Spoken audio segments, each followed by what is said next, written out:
الحمد للہ والصلاة والسلام علی رسول اللہ وعلی آلہ وصحبہ ومن والہ۔ پیارے بھائیوں اور دینی بہنوں، السلام علیکم ورحمۃ اللہ وبرکاتہ۔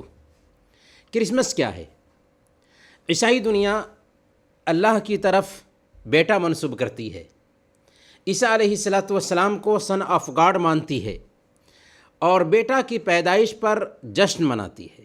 اور ہم مسلمان بحیثیت مسلمان جانتے ہیں کہ حضرت عیسیٰ علیہ السلام ہمارے ایمان کا حصہ ہیں، ان پر ایمان لائے بغیر ہم مسلمان نہیں ہو سکتے۔ ہم مانتے ہیں کہ اللہ نے ان کو بغیر باپ کے پیدا کیا، نہ انہیں قتل کیا گیا، نہ انہیں سولی پر لٹکایا گیا، بلکہ اللہ تعالیٰ نے ان کو آسمان پر اٹھا لیا۔ قیامت سے پہلے پہلے حضرت عیسیٰ علیہ السلام اس دھرتی پر دوبارہ اتریں گے اور محمد صلی اللہ علیہ وسلم کی شریعت کے مطابق ہی عمل کریں گے۔ حضرت مریم علیہ السلام بھی اللہ کی نیک اور پاکیزہ بندی تھیں۔ کانا یأکلان الطعام، دونوں کے دونوں کھانا کھاتے تھے، ان میں الوہیت نہیں تھی۔ حضرت عیسیٰ علیہ السلام نہ ہی اللہ کے بیٹا تھے اور نہ ہی تین میں سے ایک تھے۔ سورہ اخلاص پڑھیے، اللہ فرماتا ہے قل هو اللہ احد اللہ الصمد لم یلد ولم یولد ولم یکن لہ کفوا احد۔ آپ فرما دیجئے کہ اللہ یکتا ہے، اللہ بے نیاز ہے، اس کے پاس بیٹا نہیں، اس کے پاس اولاد نہیں اور اس کے پاس ماں باپ نہیں، اس کا کوئی پارٹنر نہیں۔ اور اللہ کا بیٹا ماننا، اللہ کی اولاد ماننا اتنا بڑا جرم ہے، اتنا بڑا اپرادھ ہے کہ اللہ تعالیٰ نے سورہ مریم آیت نمبر 88 سے 92 تک بیان فرمایا، وَقَالُوا اتَّخَذَ الرَّحْمَنُ وَلَدًا لَقَدْ جِئْتُمْ شَيْئًا إِدًّا تَكَادُ السَّمَاوَاتُ يَتَفَطَّرْنَ مِنْهُ وَتَنشَقُّ الْأَرْضُ وَتَخِرُّ الْجِبَالُ هَدًّا أَن دَعَوْا لِلرَّحْمَنِ وَلَدًا وَمَا يَنبَغِي لِلرَّحْمَنِ أَن يَتَّخِذَ وَلَدًا۔ وہ کہتے ہیں کہ رحمان نے کسی کو بیٹا بنا لیا ہے، سخت بےہودہ بات ہے جو وہ بنا لائے ہیں۔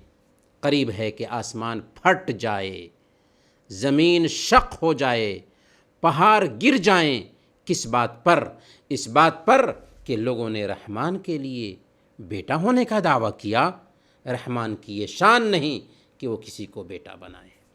ذرا سوچئے، اللہ کا بیٹا ماننا کتنی سخت بات ہے، اور عیسائی دنیا 25 دسمبر کو اللہ کے بیٹے کی پیدائش کا جشن مناتی ہے، اور کچھ مسلمان نادانی میں انہیں مبارکباد پیش کرتے ہیں، اسے اچھا کام سمجھتے ہیں۔ نعوذ باللہ، کیا مسلمان کے لیے مناسب ہے کہ وہ عیسائیوں کو اس دن مبارکباد پیش کرے؟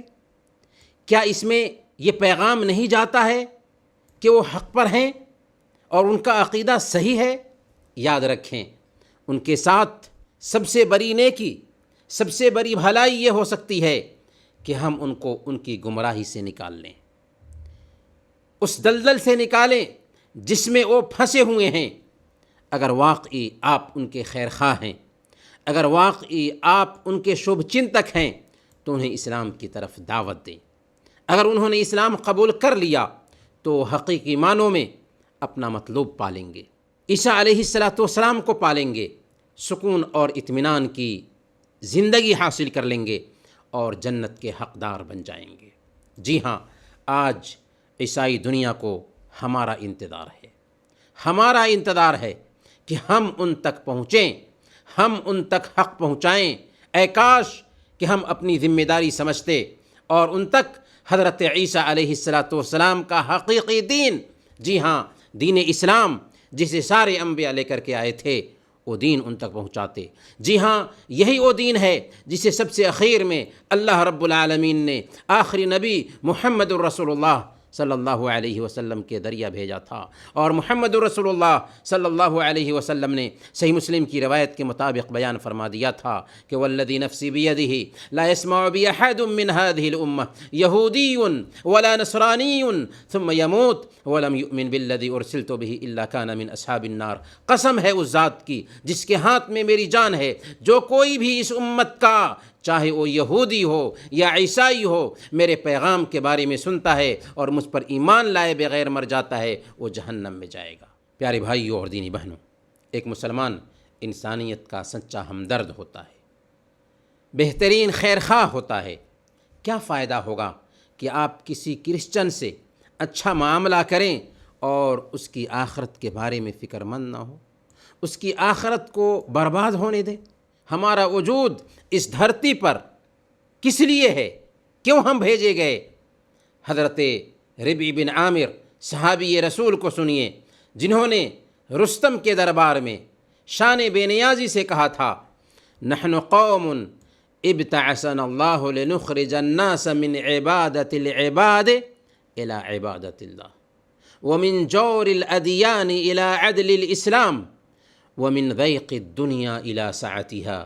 ہم ایسی قوم ہیں کہ جسے اس لیے وجود میں لایا گیا ہے تاکہ لوگوں کو انسانوں کی بندگی سے نکال کر رب کی بندگی کی طرف لے جائیں، اور مذاہب کے ظلم و ستم سے نکال کر اسلام کے انصاف کی طرف لے جائیں، اور دنیا کی تنگی سے نکال کر اسلام کی کشادگی کی طرف لے جائیں۔ جی ہاں، ہمارے وجود کا یہی مقصد ہے۔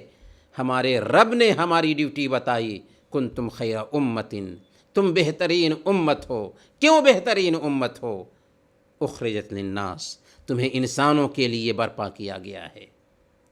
تمہارا کام کیا ہے؟ تأمرون بالمعروف وتنہون عن المنکر وتؤمنون باللہ، تم بھلائی کا حکم دیتے ہو، برائی سے روکتے ہو، اور اللہ پر ایمان رکھتے ہو۔ کاش کہ ہم اپنی ذمہ داری سمجھتے۔ اس لیے ہم عیسائی دنیا کو مبارکباد نہ دیں، بلکہ انہیں جہنم میں جانے سے بچا لیں۔ اللہ ہمیں اس کی توفیق عطا فرمائے۔ وصلی اللہ علی نبینا محمد وعلی آلہ وصحبہ اجمعین۔